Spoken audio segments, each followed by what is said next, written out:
this deck and in the deck I was working with yesterday. 8 and 11? Yeah, they're Right. switched. Yes. What's the significance of that?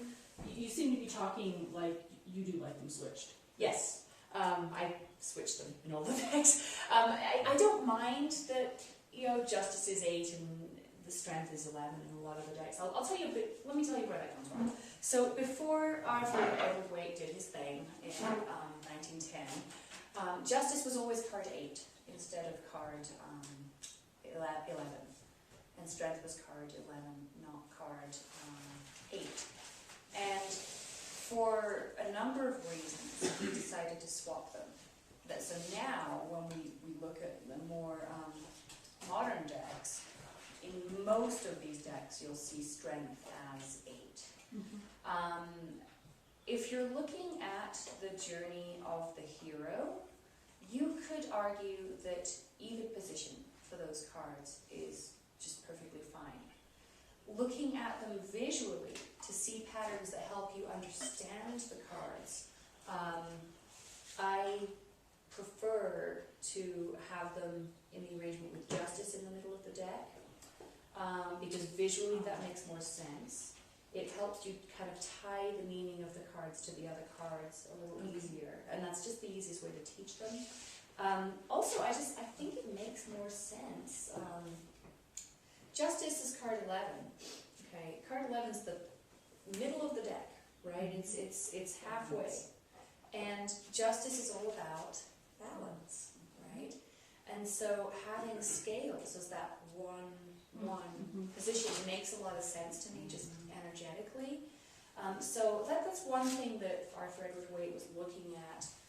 As far as the other way, just so you know, so we've got columns down. Where I was going to go next is talking about cross sums again, and you know, doubles and things. So if we look at, you know, the card visually, how do Justice and Strength relate to the Emperor? Well, the Emperor is about control and authority and all that good paternal, patriarchal, king stuff, right? And visually, we like to tie him to Justice, because Justice is sort of like, you know, a higher level of the Emperor in a lot of ways. Like he metes out justice or rules, or, you know, provides judgment or whatever. So visually, he looks really good under the Emperor, and he is tied to the Emperor in that way. He's sort of like a higher version of the Emperor.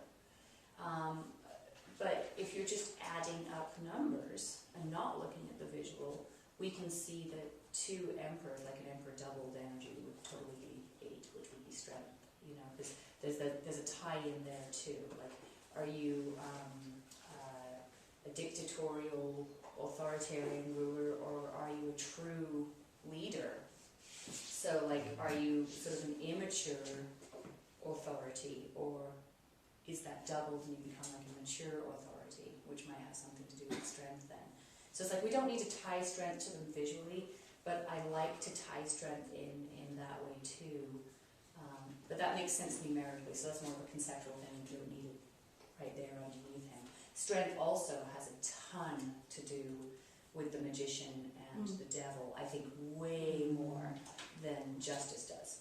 And so having them in that column there makes a lot of sense too. So yeah, it was Arthur Edward Waite's thing to like switch those up in 1910, but I switched them up for the purpose of just laying out this tableau to teach, kind of for all of those reasons. Good catch. Yeah, you've got an older deck in front of you. Does that one have Justice as 8? Yes. Yes.